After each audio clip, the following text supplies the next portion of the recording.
जय हरी विठ्ठल. पांडव हे भगवान श्रीकृष्णांचे निस्सीम भक्त होते. त्यामुळेच भगवान श्रीकृष्णांनीही त्यांच्या प्रत्येक संकटात धाव घेतली. असंच एकदा दुर्योधनाच्या हस्तिनापूर नगरीत दुर्वास ऋषी आपल्या 30,000 शिष्यांना घेऊन आले. तेव्हा पांडव हे वनवासात गेलेले होते. त्यावेळी दुर्योधनाने एक कट रचला. त्याप्रमाणे दुर्वास ऋषींना त्याने पांडवांकडे पाठविले व तेथे आपली यथायोग्य व्यवस्था युधिष्ठिर करतील असे आश्वासन दिले.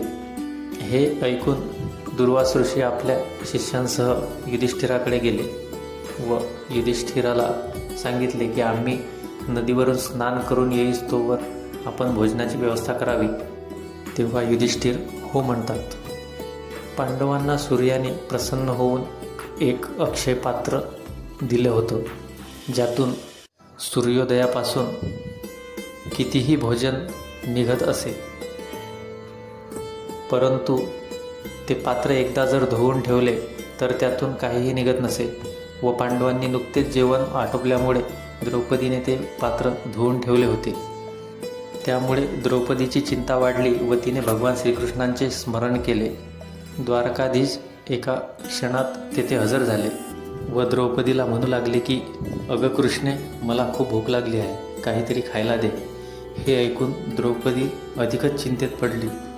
तेव्हा श्रीकृष्ण जिथे ते पात्र धुवून ठेवले होते तिथे गेले व त्याला चिकटलेले एक भाजीचे पान त्यांनी ग्रहण केले व तृप्ततेचा ढेकरही दिला.